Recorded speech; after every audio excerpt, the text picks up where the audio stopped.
Olá, meus irmãos, a paz do Senhor Jesus.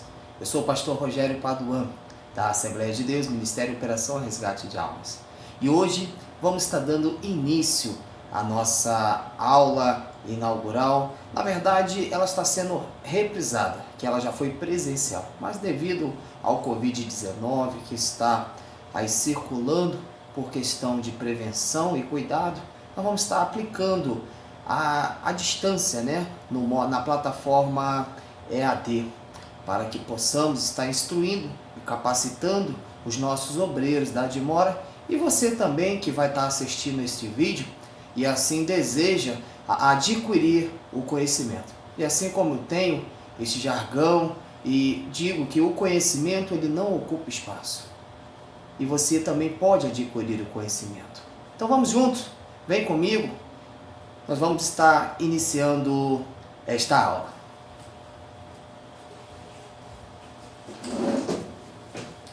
Queridos, você que tem a sua apostila, você pega aí. Hoje, no assunto a ser tratado, nós vamos iniciar um pouco do conhecimento da história da Assembleia de Deus. Porque quem não conhece as raízes da Assembleia de Deus, ainda não conheceu verdadeiramente quem ele é, a sua identidade. Porque muitos dizem rumores ou ouvem conversações de que a Assembleia de Deus ela veio de rebeliões, que ela veio de maneira inadequada. Não. Nós temos uma história, nós assembleanos temos uma linda história e é o que nós vamos tratar aqui no assunto que vamos abordar hoje, que é conhecendo nossas origens. É isso mesmo. Então, para que você seja um obreiro aprovado e para que você não tenha dúvidas na doutrina, na denominação que você pertence, você precisa conhecer as raízes, você precisa conhecer o princípio. Então, para você que é membro da Dimora, né, você vai saber alguns pontos nossos. Alguns pontos que nós precisamos tratar aqui. A nossa Assembleia de Deus, Ministério Operação Resgate de Almas, ela foi fundada em 17 de outubro de 2015. Nós iniciamos, meu irmão, minha irmã, na rua Costa Júnior, aqui no bairro Jardim Bom Pastor, em Belfor Roxo, para você que vai estar nos assistindo de outras localidades, de outros locais. E eu, pela misericórdia, sou o pastor presidente, né? Já me apresentei, pastor Rogério Paduan. Então, o curso de capacitação de obreiros, meus amados, ele tem a finalidade de estar instruindo o obreiro, para que todos dentro dos seus cargos eclesiásticos saibam até que ponto ele pode ir, até que parte um obreiro pode ir, até que ponto um diácono pode ir, até que ponto um presbítero pode ir, um missionário ou missionária, um evangelista e um pastor.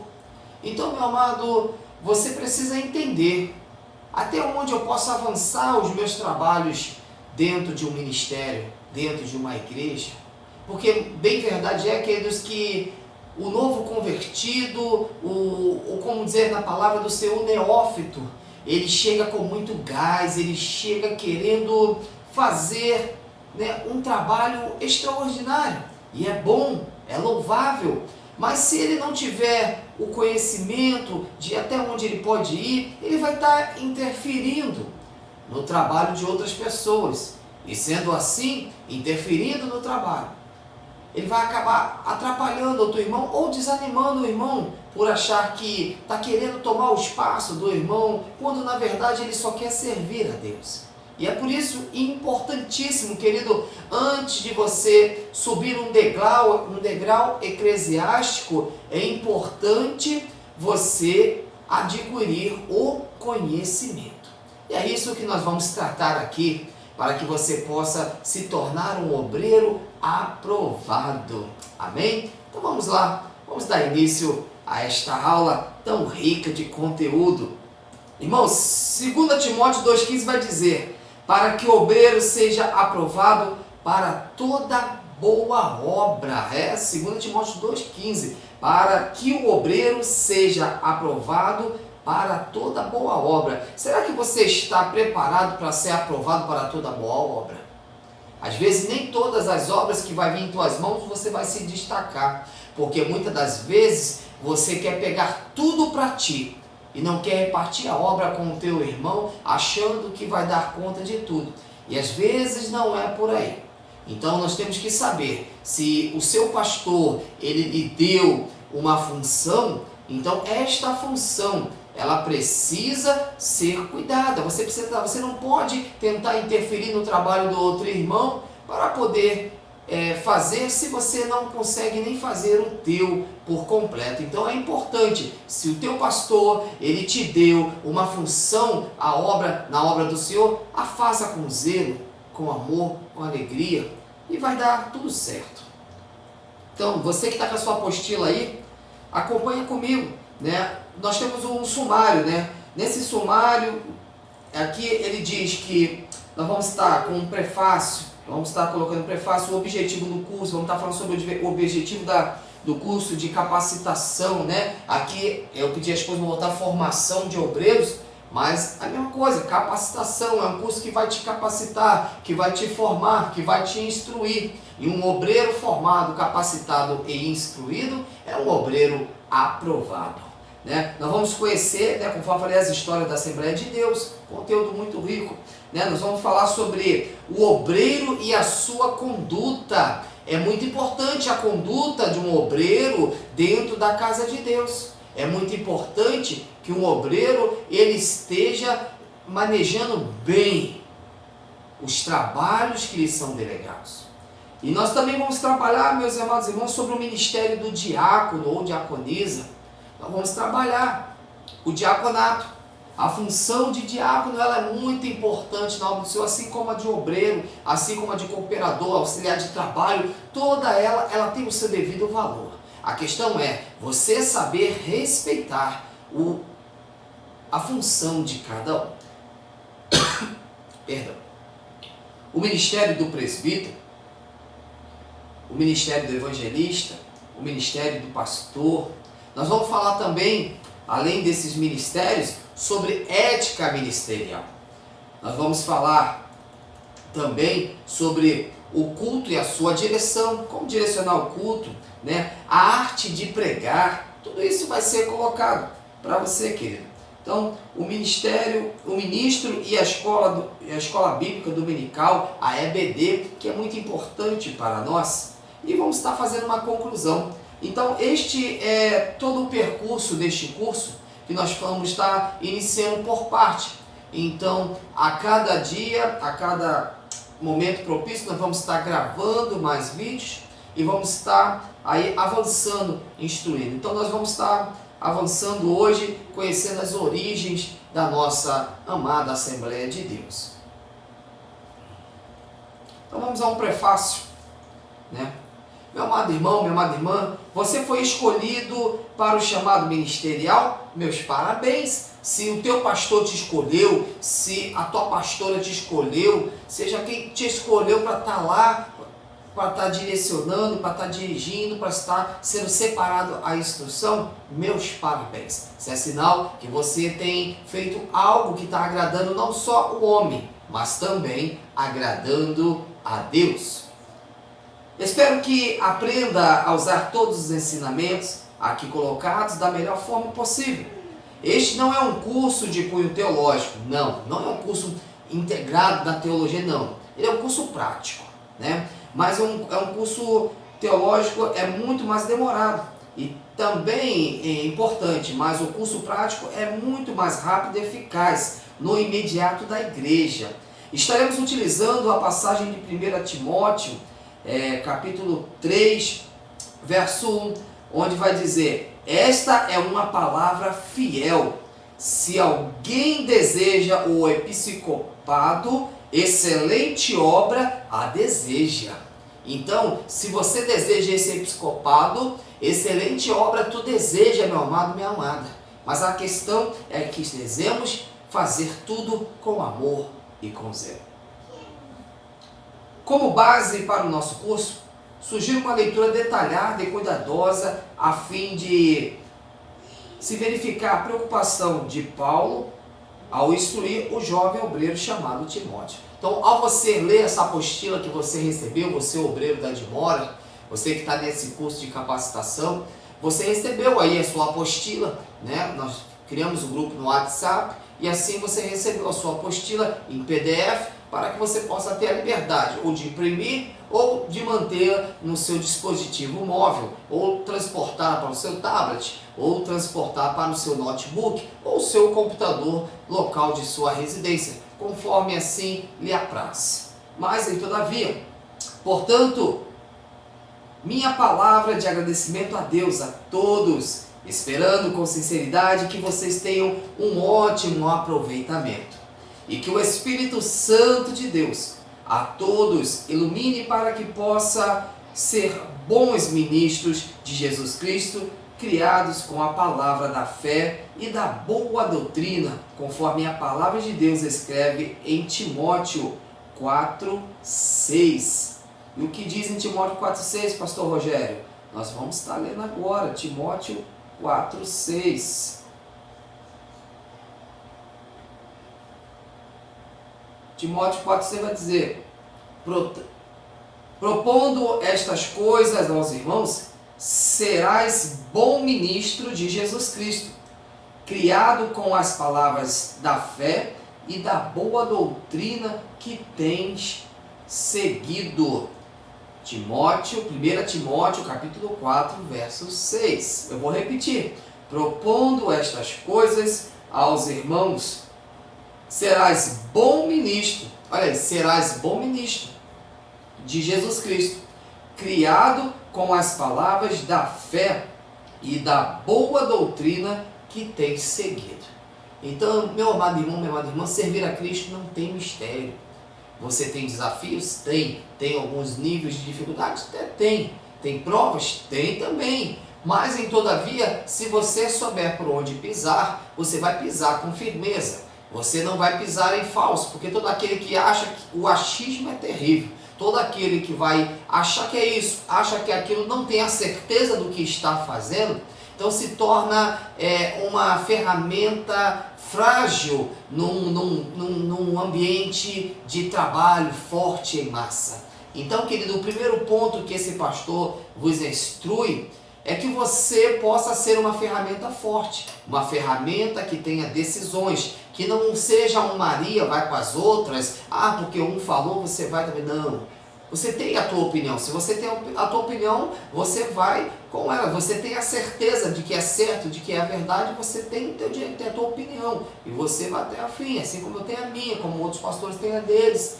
Então, mas todavia, esteja sempre pautado na verdade, que é a palavra de Deus.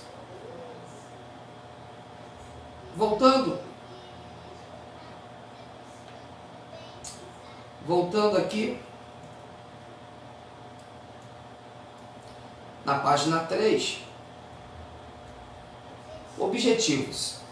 Este curso tem o objetivo de preparar obreiros e ministros para o serviço do Senhor em nossas congregações, dar o crescimento em qualidade ao ministério das nossas igrejas, evitar o escândalo no corpo de Cristo e, quarto, orientar a vida ministerial dos amados irmãos. Então, este é o objetivo do curso, né? A gente precisa preparar vocês, meus amados irmãos, você que vai estar também assistindo, é necessário preparar. Não se permita ser consagrado sem antes ter uma preparação, ter um conhecimento, adquirir um conhecimento para se tornar um bom obreiro. Então, existem muitas coisas na vida que às vezes nós nos precipitamos, somos humanos. Eu tive muitas falhas e tenho falhas, mas todavia, com essas falhas não quero eu repetir para o crescimento da igreja. Se não foi bom, então aquilo que não foi bom a gente começa a descartar e começamos a trabalhar de uma maneira na qual possamos crescer com base, com alicerce, para que a casa a ser construída, ela não seja construída na areia, mas sim na rocha. Vamos mais à frente? Irmãos, sempre foi necessário o Ministério das Igrejas Evangélicas um curso preparatório para obreiros, ministros do Evangelho, tudo em virtude do crescimento ministerial.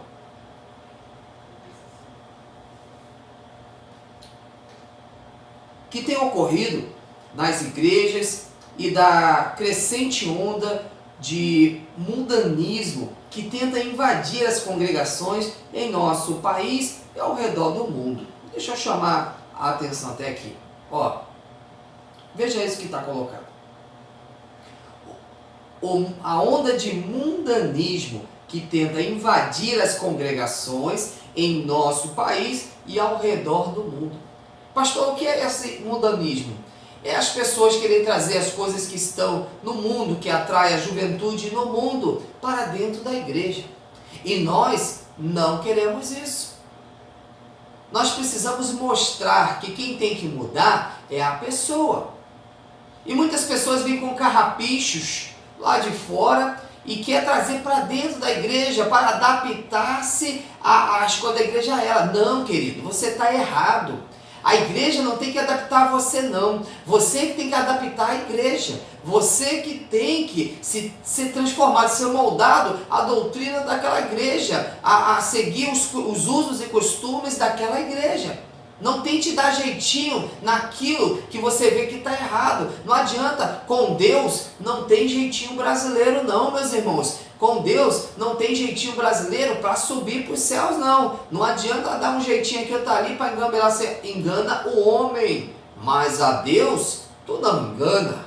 Voltamos aqui, querido.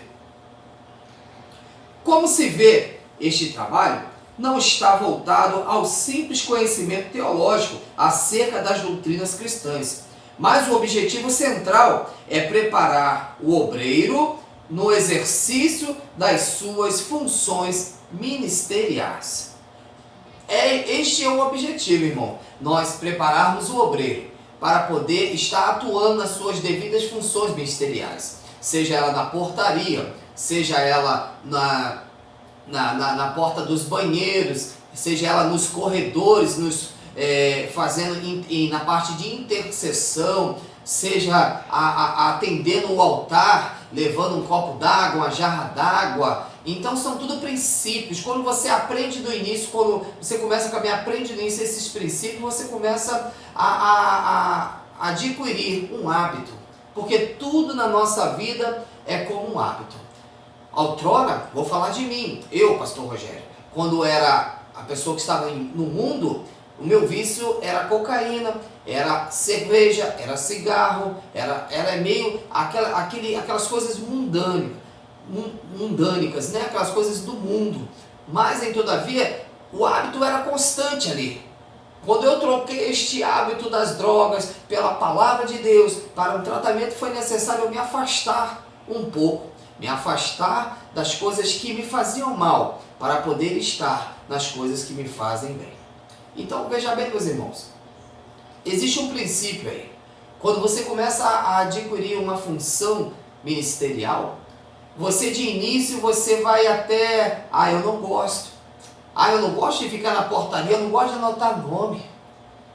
Então, na hora do Senhor, irmãos, se Deus te direcionou para um ponto, não tem essa que não gosta, não.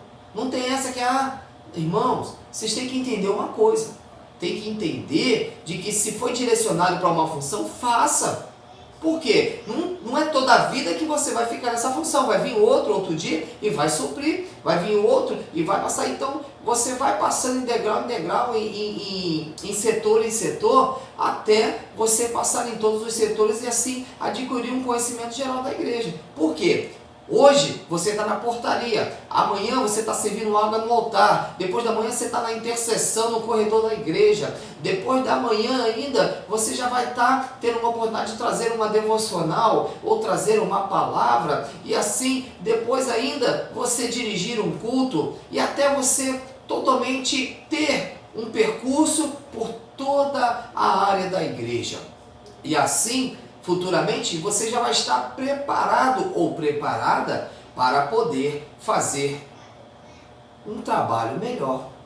Seja numa filial, né, uma possível abertura de uma igreja, vai abrir lugar, precisa pastor direcionar algum casal para que possa estar sendo ali cuidado daquela congregação por esse casal de confiança. E é quando é solicitado o casal ou a pessoa que esteja apta, ou seja, que passou em todos os setores com louvor e com êxito, que não murmurou, que não reclamou, que não estava ali dizendo que tudo bem, mas fazendo com má vontade, porque o pastor não pode estar vendo, mas Deus está vendo tudo que tu faz.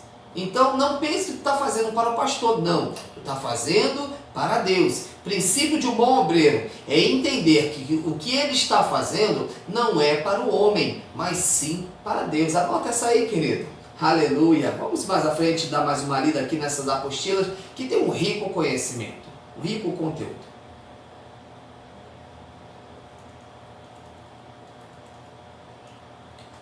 Vamos lá, seguindo na apostila, haja vista que a estrutura social da igreja tem tomado muito mais forma do que a espiritual. Escute isso, querido. Aqueles que têm aceitado a Cristo hoje já não se parecem nada com os cidadãos que aceitavam há 20 anos. Geralmente, ele conhece as leis civis, os códigos de conduta sociais e às vezes alguns aspectos da fé.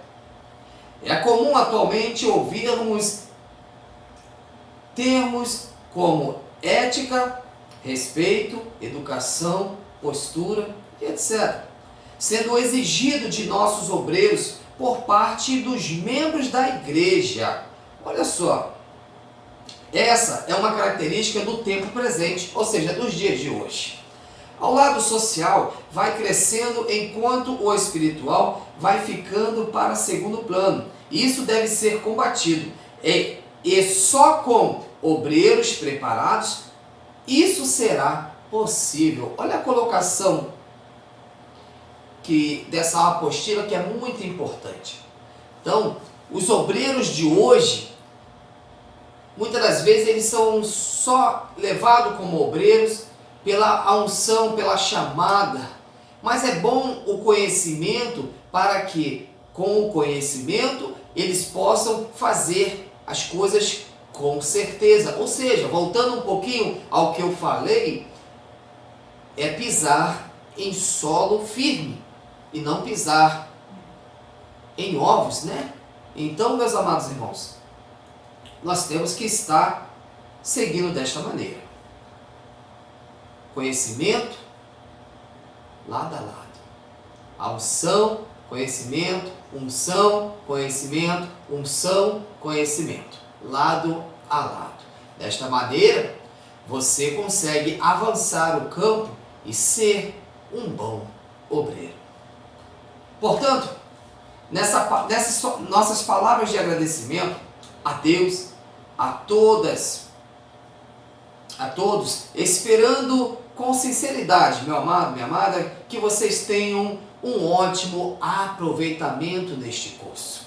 E que o Espírito Santo de Deus e todos iluminem através de nosso Senhor e Salvador Jesus Cristo.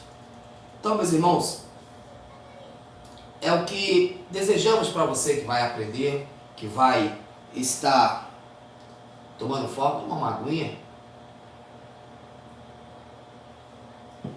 Você que vai estar adquirindo este conteúdo. Vamos dar início, conforme eu coloquei, a temática de hoje é conhecendo nossa origem, ou conhecendo nossas origens. Vamos conhecer um pouco da história das Assembleias de Deus. Vamos lá. Nossas origens. Né? Então,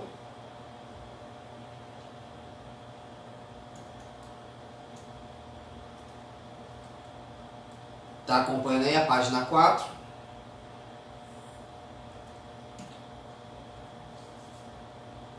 Qualquer historiador que queira traçar a origem das Assembleias de Deus no Brasil, terá que necessariamente voltar-se para o início do século e deter-se na citadíssima Rua Azusa, em Los Angeles, Califórnia, nos Estados Unidos. É isso mesmo, querido. Los Angeles, Califórnia, Estados Unidos. Então, se atente aí à Rua Azusa, né, aonde tinha uma igreja apostólica. Irmão. Você tem aí a foto na sua apostila, aonde você pode acompanhar aí e ver, né, a foto da igreja apostólica lá na Rua Azusa, né? William Joseph Seymour nasceu em 2 de maio de 1870 em Centerville, em Santa Maria de Paris, no estado de Louisiana, Estados Unidos. Seus pais, Simon e Seymour e Philip Salabar, tinham nascido escravos. Escute bem a história de William. William era o primogênito de uma família enorme e viveu seus primeiros anos em abjeta pobreza. Em 1896, os bens da sua mãe eram um catre, uma cadeira, um colchão velhos. Então, você que me acompanha nessa apostila, você vê a foto, né, de William. Em 1905, Seymour estava em Houston, Texas, quando ouviu a mensagem pentecostal pela primeira vez. Ele se matriculou na escola bíblica dirigida por Charles Farman. Farman foi o fundador do movimento de fé apostólica. Então, Farman foi o fundador do movimento de fé apostólica. Anote aí, isso é pergunta de prova. E é o pai do reavivamento pentecostal carismático moderno, que veio a influenciar a vida de Gunnar Wingren. Conhece esse nome? Já já vamos saber mais. Então, mais à frente, conforme a sua apostila que você recebeu, ela tem aí a foto da Igreja Apostólica Fé, que ficava na Rua Azusa, né? Em Los Angeles, Califórnia.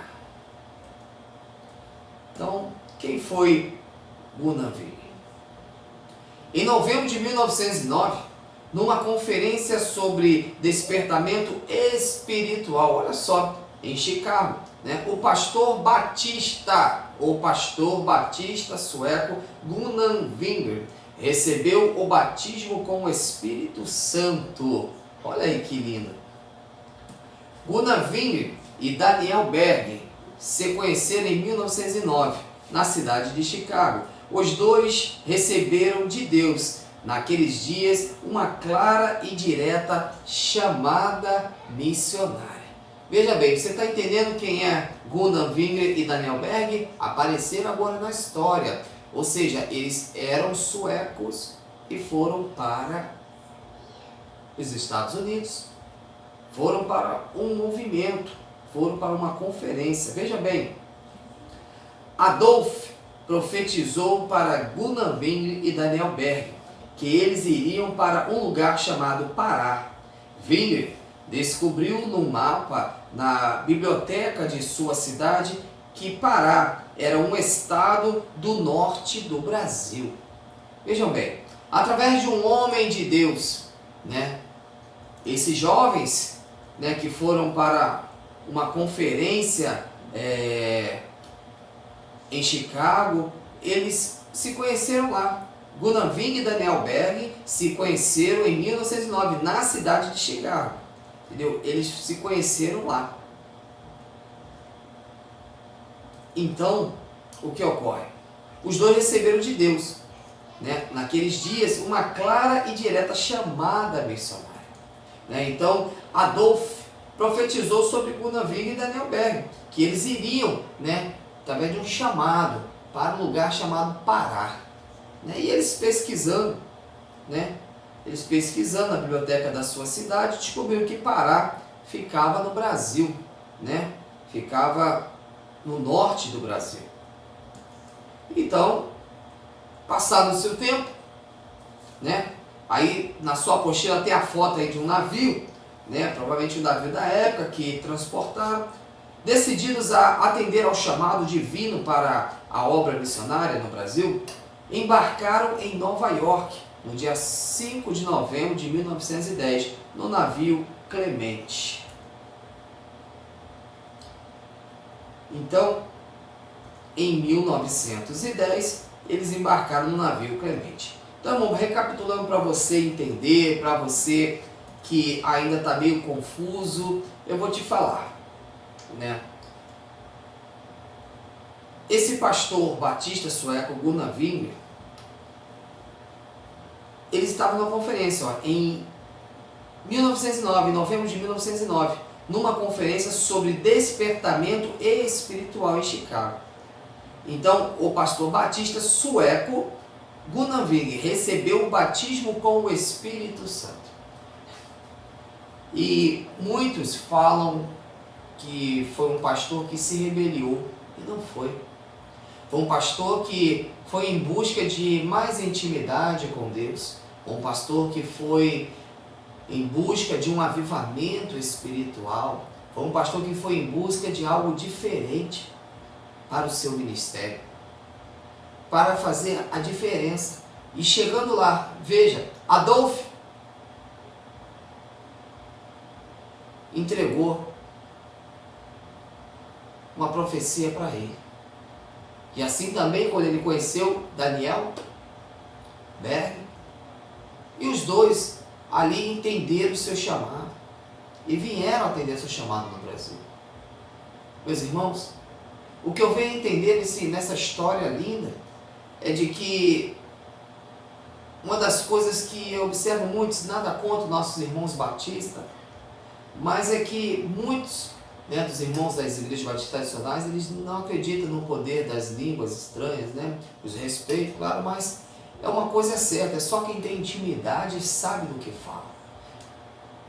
Os pastores suecos, Gunnar Wingren e Daniel Berg, conheceram um avivamento, algo lá de dentro, uma intimidade maior com um amigo, o Espírito Santo, e assim avançaram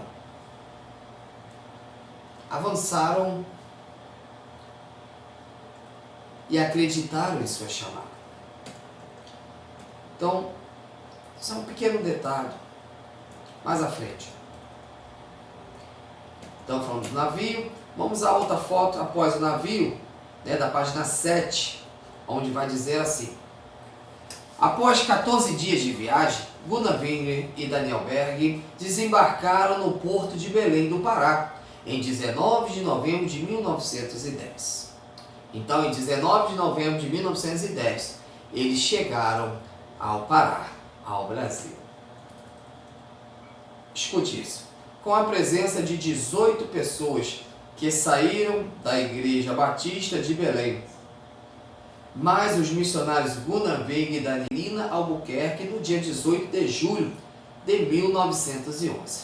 Então vejamos, meus irmãos, que os pastores Daniel Berg e Gunnar Wingren, esses pastores missionários, já estavam no Brasil e conheceram 18 pessoas da Igreja Batista e que saíram da Igreja Batista de Belém e começaram a se unir, né? E juntos começaram a missão da fé apostólica, né? Ou seja, de uma fé avivada, de uma fé que faz a pessoa entender uma intimidade maior para Deus. Não que os irmãos da Batista, outras denominações, não tenham fé. Sim, eles têm sua fé, mas esses dois em específico, eles quiseram algo mais com intimidade, com mais profundidade.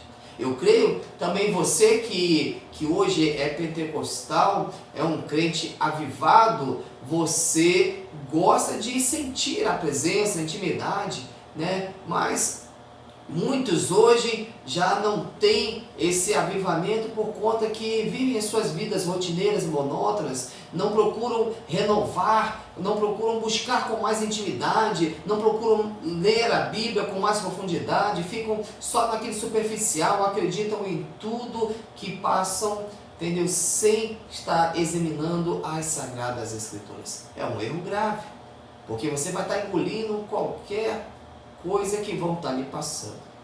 Mas mais à frente, então, a missão da fé apostólica se inicia na casa da irmã Celina Albuquerque, no dia 18 de junho de 1911.